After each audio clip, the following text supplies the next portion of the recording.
مستمعينا الكرام، طابت أوقاتكم بكل خير. أنتم تشاهدون الآن موقع يافا 48، وهذا محمود عبيد يحييكم أينما كنتم.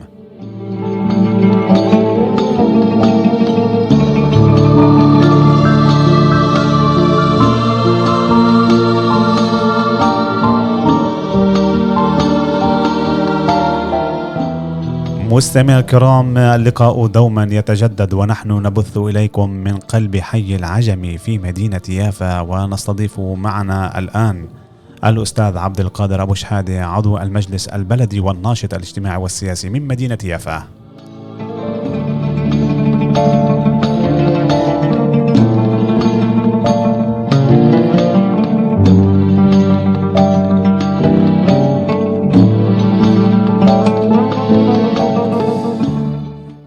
مرحبا بك أستاذ عبد القادر، كيف حالك؟ يعطيك العافية أبو عمير، شكرا على الاستضافة. أستاذ عبد القادر، إحنا اليوم بنناقش المشهد الإسرائيلي في ظل تصاعد اليمين واليمين المتطرف إلى سدة الحكم. لا شك المشهد الإسرائيلي اليوم يشهد زعزعة في كيان هذه الدولة. لا ريت إحنا نعرج من خلال هذه اللفتة تاعتنا، يعني إيش السر اللي نزل على هذه الدولة وجعلها يعني تحتج، والاحتجاجات عمالة تتفاقم، وشايفين حراك دولي حتى في هذا المضمار. أول شيء محمود أعطيك العافية، وباعتقادي إحنا من بسط الحديث إذا بنقول الجديد بالمشهد الإسرائيلي فقط اليمين واليمين الاستيطاني. يعني عمليا اليمين موجود بالحكم من السبعينات، يعني كانت فترة رابين، كانت فترة باراك، فترة أولمرت، بس هاي كلها فترات صغيرة. نتنياهو لحاله معنا من 93. تمام. اليمين من زمان موجود بالحكم ومسيطر على جزء كبير من المؤسسات الإسرائيلية. أنا باعتقادي في إشي أكبر من بس يمين ويسار. يعني لما بيطلع مثلا بوغي يعلون، تمام، هذا كان قائد أركان، هذا جاي من الليكود نفسه وبيشجع الناس تطلع على الميدان. هذا مش إشي بسيط.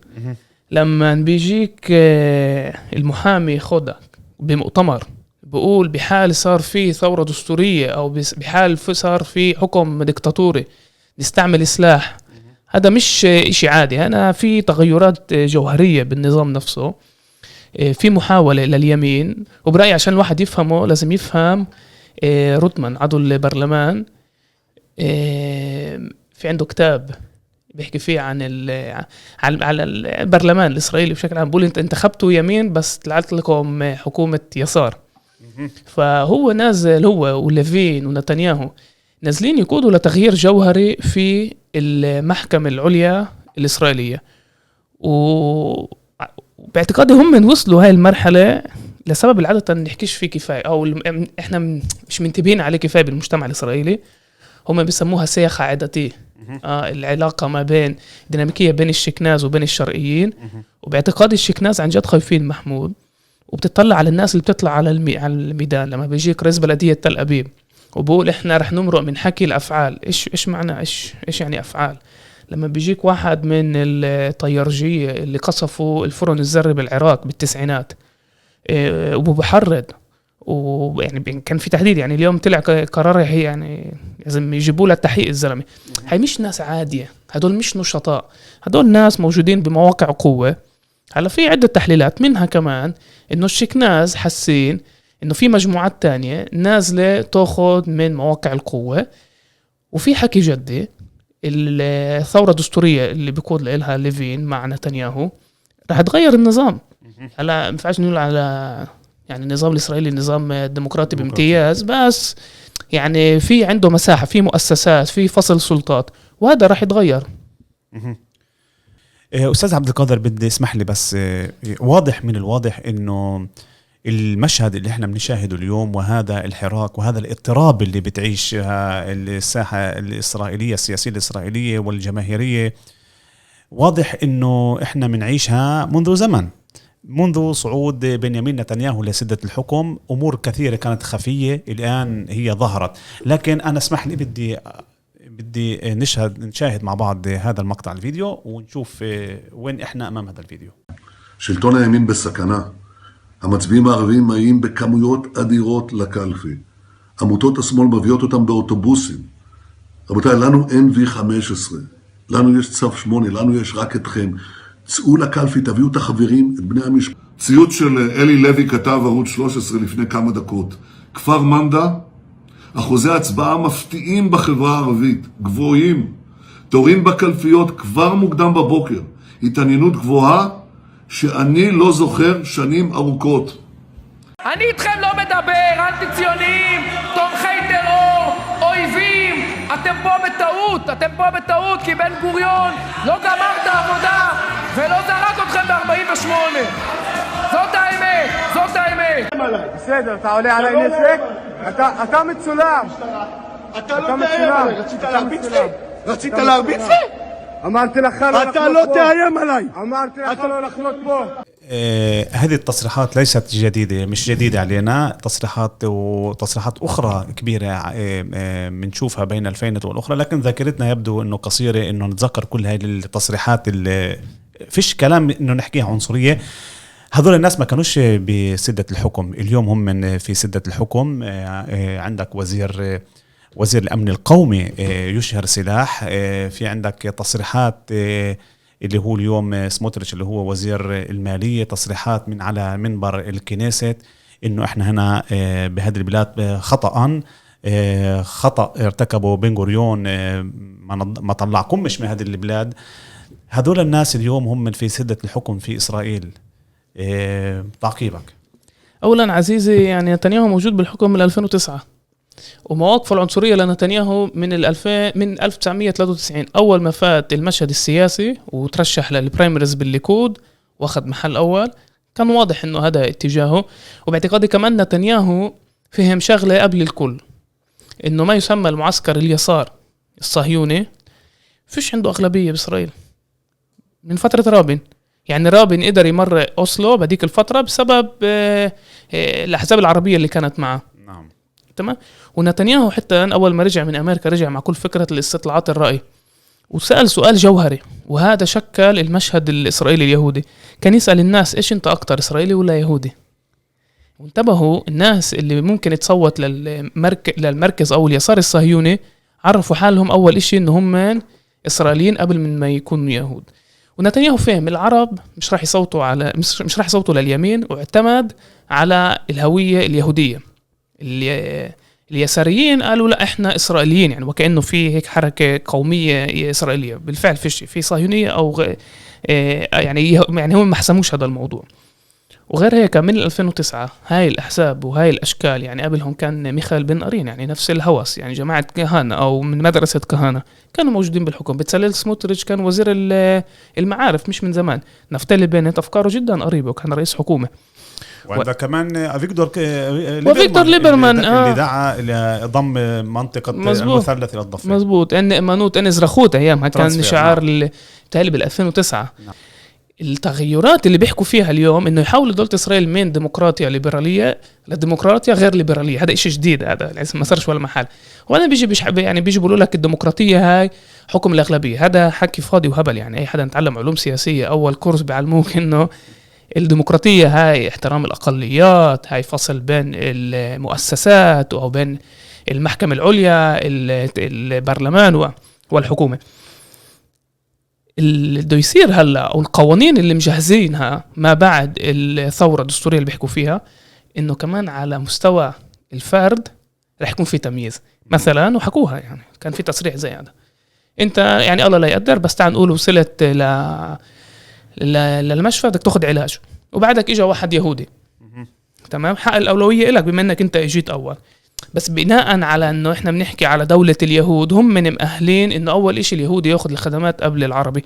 رح نحسه اول اشي بالميزانيات، بعدين رح نحسها كمان بتعامل الشرطة معنا، ورح نحسها بمحلات تانية. لكن عبد هذا ألا يعكس هذه شيء جديد في عقلية الساسة الإسرائيليين، أم هي عقلية موجودة دائما وأبدا كانت موجودة؟ لا بدون أدنى شك. يعني طلع العرب من المعادلة نفسها.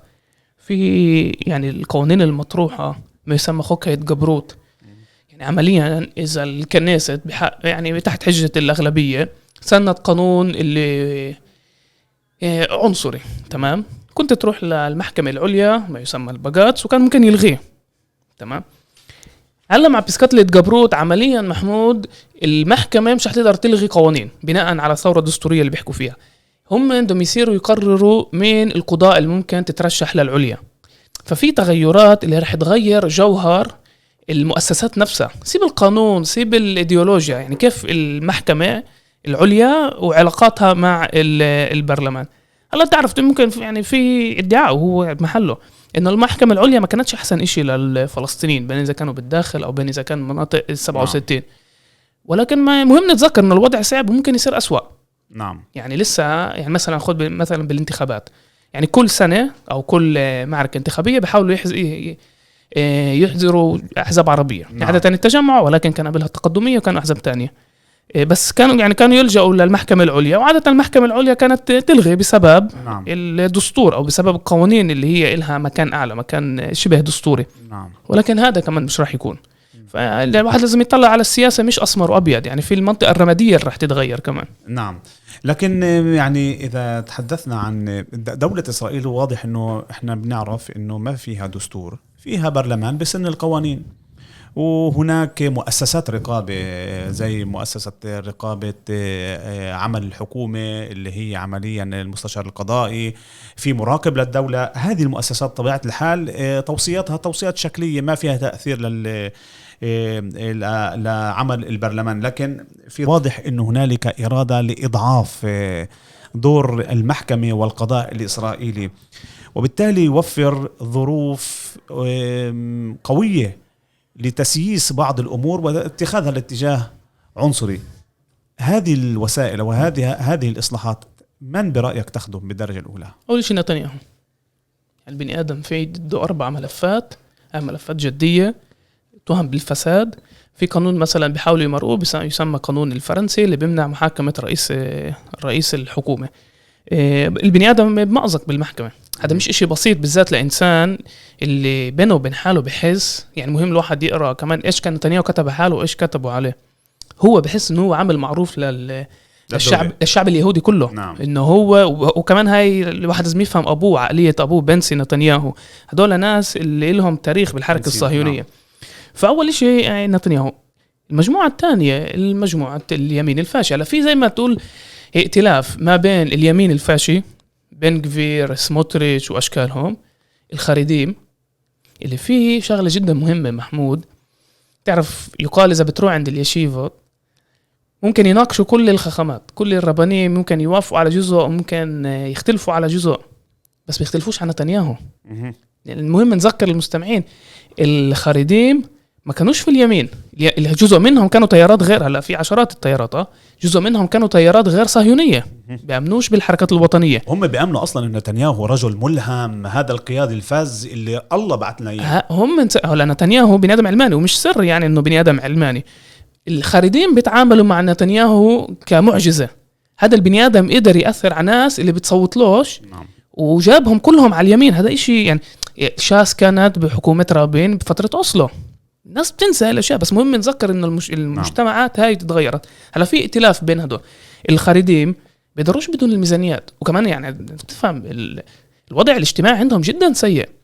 هدول بيعيشوا بظروف صعبة جدا، بيشتغلوا جزء كتير منهم ما تعلموش بالمواضيع الأساسية، وبيقدروش اليوم يعني كانوا قعدوا سنة واحدة قعدوا خارج الائتلاف الحكومي، وقفوا عنهم شوية الميزانيات، صاروا يصرخوا الجماعة. ففي ائتلاف واسع منها يعني زي ايد بتساعد ايد. نتنياهو بدوش المحاكمة، اليمين الفاشي مركز كمان على 67. يعني سموتريتش ايش بده اليوم؟ الإدارة المدنية بمنطقة 67 هي لأول مرة. وتبييض المستوطنات، مش بس تبييض المستوطنات، أعمق من هيك. البني آدم بيحكي على هم كانوا يعني على ضم الضفة بدون قانون، فبيعمل أشياء ذكية ضد قرارات الجيش. يعني لأول مرة أنت صرت تشوف إنه الجيش صار يعني نحط بمحل حرج، يعني في الموقف المهني للجيش، يعني في احتلال بده يديره. من ناحية تانية بخدوش قرارات من سياسيين، هدول عندهم قراراتهم المهنية. صار في خلافات بين وزير جالنت وزير الحرب وزير الدفاع الإسرائيلي وسموتريتش على كيف بدهم يتصرفوا بالمناطق 67. أستاذ عبد القادر، يعني من الواضح أنه إزاء هذه المشهد اللي بتعيشه الساحة الإسرائيلية وهذا الحراك السياسي له تأثيرات دولية على إسرائيل، خاصة فيما يتعلق بالإصلاحات في منظومة القضاء وعدم استقلالية القضاء. يعني إسرائيل اليوم تتباهى بمنظومة فريدة من نوعها كديمقراطية وحيدة بالشرق الأوسط، وإنه هذه الديمقراطية اللي ما يميزها إنه فصل السلطات فيما بينها. لكن هذه الصورة من الصعب الآن شرحها للعالم. يعني واضح إنه دوليا إسرائيل أمام مأزق كبير جدا. يعني كيف يعني ستورط أمريكا وأوروبا في كيفية توضيح والدفاع عنها دوليا؟ عزيزي العالم مش فارقة معه، يعني في احتلال عندك مش فضيلنا العالم. لا يعني كل مسألة الديمقراطية، هل إسرائيل ديمقراطية أم لا؟ أنا باعتقادي يعني أنا شوف إيش بيصير بغزة. يعني 2 مليون بني آدم تحت الحصار، هل العالم فرقة معه؟ رح شوف إيش بيصير بسوريا، شوف إيش بيصير بالعالم العربي. العالم مش بيفرق معه محمود. عالم الاستثمارات لما يطلع لك جي بي مورغان مثلا بتقرير وبعطي انذار من الاستثمارات في إسرائيل، هذا نتنياهو خط أحمر. لأول مرة من فترة كثير طويلة في تراجع ما بين الشيكل والدولار، هذا بضغط نتنياهو. العالم بالآخر تعرف يعني في اقتصادي مصالح في تراجع من دعم الأنظمة الديمقراطية وديمقراطية المنطقة من فترة طويلة. فاللي انت رح تشوفه بالفترة القريبة ورح يأثر علينا إيش موضوع ديمقراطية أو غير ديمقراطية، مع إنه يعني أمريكا لمحت، يعني بينكن لما كان هنا قبل كم يوم لمح على الموضوع، بس اللي بيخوفهم عن جد كل موضوع الاستثمارات. هلا كمان شغلة، هدول الناس اللي بيطلعوا يتظاهروا أيام سبت، هدول عشرات ألاف مئات ألاف قطريا، هدول النخب بالمجتمع الإسرائيلي، هدول المسكين الاقتصاد. كان يعني عن بروفيسور دافيد بن دافيد 9% من المجتمع الإسرائيلي بيشتغلوا بالهايتك. نعم. بس هدول بيدفعوا 40% من الضرائب. فلما هدول بنضروا بسبب انه فيش استثمارات في شركات الهايتك الإسرائيلية او بيقرروا انه يهاجروا، في حركة هجرة. نعم. لأول مرة صاروا يشوفوا البنوك انه اول شيء مستثمرين بتسحب مصارياتها، ثانيا شركات صارت تطلع بتويتر تطلع بتسريحات انه ناويين ننقل على خارج إسرائيل، نقل أموالنا ونقل شركاتنا ونقل كل تجاربنا إلى ومؤسساتنا إلى الخارج. لكن بالعودة على ما سيفجر الأوضاع وهو الإصلاحات القضائية، يعني تحديد واضح من الواضح أنه هذا كلام الكثير من السياسيين والمحللين الإسرائيليين، أنه موضوع الإصلاحات ما هو إلا يعني طوق نجاة لنتنياهو، وهذه القوانين المفصلة لا درعي ولا لا سموتريتش وكل وزير صار عنده قانون خاص فيه. حتى من الواضح أنه المعركة هي على استقلالية القضاء. لكن بالنظر إلى يعني وضع المواطنين العرب في الداخل في البلاد، يعني من الواضح أنه في فراغ في القيادة، لا يوجد مشروع بديل يواكب هذه التغييرات. ما حقيقة تأثير هذا المشهد على الأقلية العربية؟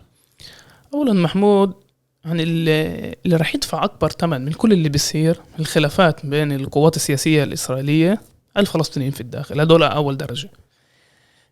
وكتير من الأشياء اللي كنا متعودين لها راح نشوف في تراجع. ده بلش على القطر، بعدين رح نحكي شوي على اللي راح يصير بيها. فهو اعتقادي من كيف أنا شايف البلدية كمان نزل تتصرف. شوف مثلا المظاهرات اللي بتصير أيام سبت، في نقاش بين اليهود نفسهم عرب فلسطين.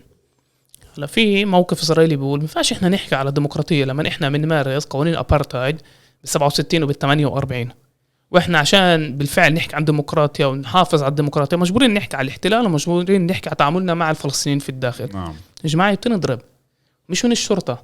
يعني في واحد قال لي بضحك إنه شرطي حماني، إنه من المتظاهرين اللي بدهم يحكوا عن الديمقراطية هدول اللي اعتدوا عليه. باعتقادي لما نفوت على أزمة اقتصادية زي ما كيف ما جزء من لحظة أنا فهمت، إذا أنا فهمت صح، يعني إحنا غير مرحب فينا في انضمام المواطنين العرب لهذه الاحتجاجات. أنا باعتقادي بدهم مشينا هناك. يعني في أصوات بتيجي بتقول وين العرب، بس بصراحة هم بدهم العدد، وجودنا مجرد وجودنا شكلي بدهم مشيك عشان أنت مش بالإجماع. إذا أنت بتروح محمود تعال نقول 10,000، يعني تعال نقول 100,000 بتروح يتظاهروا، 10% 20% العرب راحوا يعني يتظاهروا، هذا من ناحيتهم بضرب شرعيتهم عشان بيحكوا على يهودية الدولة، بيحكوا على دولة ديمقراطية لليهود. وهذا بيفضح توجهات اليسار، ما يسمى باليسار الإسرائيلي. ومش عن عبث، كمان فشل. يعني كمان ارجع ل 2019 بيني غانتس كان ممكن يشكل حكومة. بعديك الفترة القائمة المشتركة كانت مستعدة تدعمه من خارج الائتلاف. صحيح. البني آدم فضل يحل حزبه، ينضم لنتنياهو، يتبهدل، وبعد سنة يروح على الانتخابات ولا يعتمد على العرب. يعني هاي العقلية اليسار والمركز الصهيوني. بس تشوف العقلية، يعني مجرد انه شرعنت منصور عباس والحزاب العربية، انت بتطلع خارج الاجماع الصهيوني. عبد نرجع للمواطنين العرب انه البديل، مشروع بديل لهذه الفوضى اللي احنا عايشينها. يعني اول شيء محمود، يعني لازم نسأل اسئلة جوهرية بالنسبة لنخبنا السياسية بهاي المرحلة. انا باعتقادي حل القائمة المشتركة هذا فشل لكلنا. يعني بالاخر نخبنا السياسية كانت لازم تقرأ لو ان الاجواء رايحة، وانت بحاجة لجسم مع كل الاختلافات، مع كل النقاشات على الأحزاب العربية، انت موجود بلحظات تاريخية. يعني شوف قديش أشياء، كيف بالأكاديمية يعني بيشرحوا فترات تاريخية، بيجي بقول لك شوف الفترة القصيرة هاي قديش أشياء بتصير فيها. شوف آخر سنة، يعني بنحكي على الكورونا وكأنه صارت قبل 10 سنين، الكورونا قبل سنة كانت معنا بالضبط سنة. فشوف قديش أشياء مرقنا بهاي الفترة. وباعتقادي عدم قدرة النخب السياسية، كل النخب السياسية مش بس الأحزاب العربية، تفهم أهمية الوحدة بهاي الفترة، جابت لحالة إنه بتسمعش أنت على الأحزاب العربية، اليوم بتسمعش على لجنة المتابعة، المؤسسات كلها بتراجع.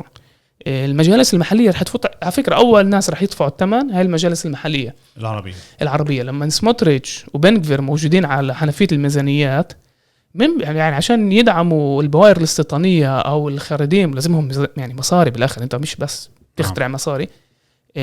رح يجي على حساب المجالس العربية كل المصاري 9-2-2، كل الوعودات اللي كانت من هناك رح تبلش. واضح من الوضع عبد أنه في مستقبل قاتم جدا إزاء وجود هذه الحكومة المتطرفة، وعلى ما يبدو أنه حياة هذه الحكومة ستطول جدا، إلا إذا حدث شيء في محكمة نتنياهو وتم إدانته، وبالتالي سيستأنف، وبالتالي سيأخذ يعني وقت طويل. وهذه الحكومة يعني اليمنية يعني فرصتها الذهبية الآن، كل أجندتها السياسية والقومية والمخفية والمعلنة الآن فرصة ذهبية لها تحقيق كل مآربها. وبالتالي هنالك أقلية عربية فلسطينية تعيش في الداخل الفلسطيني أمام خوف وقلق. إيش ممكن إحنا نلاحظ خلال الفترة القليلة من تصرفات هذه الحكومة ضد الأقلية العربية؟ أول شيء ندرك الأمور، وبرأيي لازم نرجع خطاب وحدة الأحزاب العربية. برأيي لازم نحكي كمان على لجنة المتابعة كجسم اللي بيمثل الأحزاب العربية، يعني جسم اللي موجود خارج البرلمان الإسرائيلي، وبدك تمرق سيرورة. وفي كمان موضوع محمود، يعني مع احترامي لجميع القيادات السياسية، لازم في ناس وقتها يعني كان لها دور كتير مهم في تاريخنا، ولكن يعني بتتقرر وما يعني فيش تجديد. إذا يعني أنت بدك تختار، يا بدك تكون لاعب مركزي وفاعل، يا بدك تضلك تطلع. حاليا الكل بتطلع بده يشوف لوين الأجواء بدها تروح. أنا إذا بدك تسألني، أنا مع إنه نطلع على الشوارع، بس مش مع المجتمع الإسرائيلي، مش من اللي بيصير بالبيما. برأيي لازم كمان إحنا نفكر على خطاب جديد. لازم نسأل أسئلة جوهرية كمان. تعرف إيش هم بدهم؟ دولة يهودية ديمقراطية؟ تعال نحكي على دولة بس ديمقراطية، تعال نحكي على دولة جميع المواطنين. يعني بدك تبدأ تضيف لكل هاي. شوف إيش بيصير بمناطق 67، شوف إيش بيصير بجنين، شوف إيش بيصير بالقدس. هذا كله رح يأثر علينا. رمضان جاء علينا على الابواب. كل الخبراء الإسرائيليين العسكريين والسياسيين كلهم عندهم مخاوف من رمضان. وكل تحركات وزيارات بن غفير إلى المدن العربية، وهذه التصريحات وتفوهات لبن غفير أمام قضية الاغتصاب في جديرة، كلها تؤكد أن الأقلية العربية الفلسطينية في الداخل أمام موجة عنصرية وسن قوانين، وبالتالي أمام ترهل هذه السياسة وتفكك العمل الجماهيري وإضعاف العمل الجماهيري وغياب الحراك كما يسمى بالحراك اليساري في الدولة، كله يؤهل إلى أيام عصيبة جدا. عبيد، كيف للمواطنين العرب في هذه الدولة التحدي هذا المشهد؟ لا عزيزي، بدون أدنى شك، تعرف إيش الفرق بين اليسار الصهيوني واليمين الصهيوني؟ اليسار الصهيوني بيستعمل استراتيجية البراغماتيزم، تعرف العصاية والجزرة. نعم. وخلق وهم معين عند الفلسطينيين في الداخل بسبب كمان يعني تغيرات نيوليبرالية. وصارت اليوم ممكن تعيش بالداخل تكون إنسان غني وعندك مصالح وبتكاش أنت المواجهات. فبرأيي تصرف اليمين هو أغبى، يعني اليسار أذكى من اليمين بهذا الشيء. وباعتقادي اكتر واكتر ناس راح تحس العنصريه بطريقه ابشع من كيف كانت تحس. يعني كانت في عنصريه ممكن مجتمعنا كان يتعايش معها، باعتقادي هلا راح تصير تشوف قرارات وقوانين اللي راح يكون صعب نتعايش معها. نعم. هلا ايش تعرف بالاخر مثل إقصاء مثلا أعضاء كنيست رح يتم إقصائهم وعدم منحهم بمشاركة في العملية الانتخابية، عدم رفع علم فلسطين، ملاحقة الطلاب. اليوم في قانون مقترح قانون بتجريم من يتعلم في منطقة ضفة. يعني واضح إنه القوانين كلها، وسنشهد أيضا قوانين لاحقا وتباعا قوانين لملاحقة المواطنين العرب. واضح إنه إحنا كمواطنين العرب ما في عنا مشروع، ما في عنا بديل، ما في قيادة، ما في فكرة للنهوض، وما يوجد هنالك أي خطوات للتصدي لهذه وهنا بيكشف لنا كمان عبد شيء مهم جدا، ضعف التمثيل البرلماني. وهنا تنفضح قضية التمثيل البرلماني، إنه هذه اللعبة وهذه المساحة الهامشية من ممارسة الديمقراطية في دولة إسرائيل في اللعبة البرلمانية. واضح إنه الآن يكشف لنا وجود الأعضاء الكنيست مدى هشاشة هذا الدور وما هشاشة هذا البرلمان اللي حتى الآن لم يرفع عنا ظلم. طلع عزيز، أنا موقفي كالتالي، إنه في مساحات ممنوع نستهتر فيها، وإذا في عنا فرصة نكون ونأثر أو نكون ونأخذ ميزانيات ما نستهترش. يعني بالآخر أنت بدك تبني مؤسسات وبدك توظف ناس وبدك تشتغل وبدك بدك ناس اللي تتوظف تروح من الشمال للجنوب وتبني خطط. هذا مش يعني صعب اليوم من ولا إشي تبني حزب سياسي. نعم. وأنا بغير هيك أنا بقول وين ما عندك فرصة بشي مساحة تفوت وتأثر وتتدخل ما تستهترش فيها. حتى لو كان خدمة، هذا الحراك خدمة للمشروع الصهيوني. أنت وذكائك، يعني الدنيا مش أسمر وأبيض. إذا أنت في عليك مسؤولية كمان تتصرف بشكل ذكي وفي عندك ثوابت وعندك خط حمر. نعم. يعني بالنسبة لنا يعني في إجماع، يعني مسجد الأقصى والمقدسات الإسلامية والمسيحية هذا خط أحمر. قضية الاحتلال هذا خط أحمر، ينفعش تتعايش معه، ينفعش تفوت الحكومة. نعم. بس وين ما بتقدر تفوت وين ما ممكن تستغل المؤسسة لصالحك وللأجندة اللي أنت بتشتغل فيها ما تستهترش فيها. وده كمان شغلة محمود، إحنا كمان في عنا طبع نستهتر بإيش صار آخر 75 سنة. يعني في كتير إنجازات صارت، يعني كان في حكم عسكري، في ناس ناضلت ضد الحكم العسكري واستغلت المساحات هاي ضد الحكم العسكري، وفي ناس يعني بملفات تانية اشتغلت وضحت عشان أشياء بسيطة ممكن اليوم تبين بسيطة بس هي كبيرة، فما نستهترش فيها. هلا بالنسبة لمجتمعنا أو المجتمع الفلسطيني في الداخل، أنا باعتقادي إحنا بكتير أقوى من إحنا بنفكر. نعم. بكتير أقوى. هذا السؤال إذا بدنا نتنظم سياسيا، وهذا التحدي. هذا أستاذ عبد القادر، يعني انعكاسات هذا المشهد وهذا التوتر في المشهد الإسرائيلي السياسي والاجتماعي كيف سينعكس علينا إحنا هنا في مدينة يافا في اللد والرمل إزاء تصريحات ساسة ومسؤولين بارزين في إسرائيل؟ أنا ما بعرف إيش بيصير ببلدية اللد والرمل، بس بقدر أشاركك إيش بيصير في بلدية تل أبيب. ولأول مرة في قلق حقيقي عن القوانين اللي بدهم يمرقوها بما يتعلق في الميزانيات في بلدية تل أبيب. في محاولة الحكومة تحط إيديها على ما يسمى أرنونة عسكيت بالعبري، الأرنونة من المراكز التجارية. هلا في تل أبيب القوة الاقتصادية جاية من هاي الأرنونة، والحكومة اجت بادعاء جديد إنه أنتوا ليش كل الأرنونة هاي إلكم، ليش هاي الضريبة بس أنتوا بتستفيدوا منها، أنتوا بتخدموا كل المنطقة وإحنا بدنا نسب من هاي الأرنونة. نعم. هلا النسب محمود هاي عشرات إذا مش مئات الملايين كل سنة، بس هدول العشرات والمئات الملايين وين بيروحوا عبيد هدول؟ يعني خد مثلا تعال نحكي عيافة، أوكي، شوف الميزانيات اللي تفوت على المدارس، شوف الفعاليات اللي فترة عيد الميلاد أو في رمضان، كل الأشياء الإكسترا كل فترة وفترة بيجددوا لك الحدائق ثقافية تربوية كل الوقت للأطفال للمسنين لكل شيء لكل الفئات. هاي تقدر بعشرات الملايين سنويا. نعم. هل أنا بدي أسألك سؤال، أنت باعتقادك لما البلدية تل أبيب تفوت على أزمة اقتصادية بسبب إنه بالآخر الحكومة هي اللي بتقرر وبتصير تدخلها بالميزانيات، مين راح يتضر أكتر؟ أنت محمود اللي عايش بيافا ولا آفي اللي عايش في شمال تل أبيب؟ هلا آفي اللي عايش بشمال تل أبيب عنده قوة سياسية حقيقية في بلدية تل أبيب. نعم. أنت مرات عندك ممثل نائب، مرات عندك عضو مجلس بلدي، ومش شرط يكون يعني قبل 4 سنين ما كانش في نواب. تأثيره بطبيعة فيش الحال تأثير. أكبر من تأثيري. كلام لطيف.